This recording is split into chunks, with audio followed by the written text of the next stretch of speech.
સુરત અને તાપી જિલ્લાના સહકારી ક્ષેત્રની સૌથી મોટી ગણાતી સુમુલ ડેરીની ચૂંટણીને લઈ સુરત ગ્રામ્ય સહિત સમગ્ર પંથકમાં રાજકીય ગરમાવો ચરમસીમાએ પહોંચ્યો છે। આ પ્રતિષ્ઠાભરી ચૂંટણીમાં ભાજપ અને કોંગ્રેસ પ્રેરિત પેનલો સામસામે આવી ગઈ છે અને બંને પક્ષો વચ્ચે જોરદાર ટક્કર જોવા મળી રહી છે।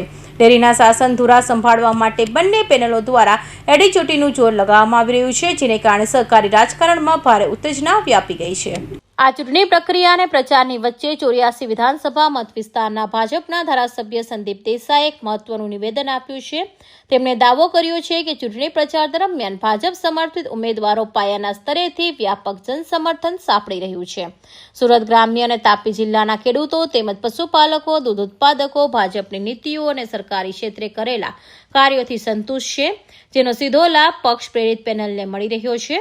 ધારાસભ્યએ પૂર્ણ વિશ્વાસ સાથે જણાવ્યું હતું કે આગામી 17 જુલાઈએ જ્યારે મતગણતરી બાદ પરિણામો જાહેર થશે ત્યારે તમામ બેઠકો પર ભાજપ સમર્પિત ઉમેદવારોનો ભવ્ય વિજય મેળવશે।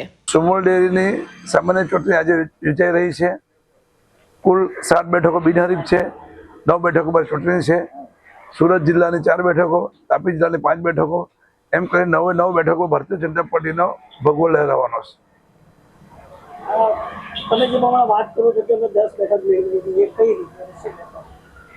સુમુલ ડેરીની 7 સીટ બિનહરીફ છે, એની સાથે વહીવટી રીતે એક જિલ્લા રજિસ્ટ્રાર, એક એનડીડીબી અને ગુજરાત ફેડરેશન અમૂલ, એ 3 મતો, એમ કે 10 મતો અમારી તરફેણમાં છે। સરકાર ભારતીય જનતા પાર્ટીની છે એટલે 100% બોર્ડ તો બની જ ગયું છે, પણ અમે 16 બેઠકો વત્તા 3 19 એટલે સુરત તાપીની અંદર તમામ ઉમેદવારો ભાજપનો વિજય થવાના છે। સુમુલ ડેરી સુરત 2024ની ચૂંટણીમાં મહુવા તાલુકા 8 ઝોન પરથી મને ભારતીય જનતા પાર્ટીના મેન્ડેટ પર મને ટિકિટ આપવામાં આવી છે। તો હું શ્રેષ્ઠ નેતૃત્વનો ખૂબ ખૂબ આભાર માનું છું। અને અમારો આ મહુવા તાલુકો એ 95% આદિવાસી પશુપાલકોનો તાલુકો છે અને હું છેલ્લા 20 વર્ષથી આ મહુવા તાલુકામાં નાના કાર્યકર્તાથી થઈને ભારતીય જનતા પાર્ટીના મહામંત્રી, તાલુકાનો પ્રમુખ અને જિલ્લાના મહામંત્રી સુધીની મેં ફરજ નિભાવી છે ભારતીય જનતા પાર્ટીમાં। તો મને સંપૂર્ણ વિશ્વાસ છે કે આ મારા મહુવા તાલુકો મારી હાથે, મારા પશુપાલક પ્રતિનિધિઓ છે મારી મંડળીના, એ મારી હાથે પડખે ઊભા છે અને ઊભા રહેવાના છે।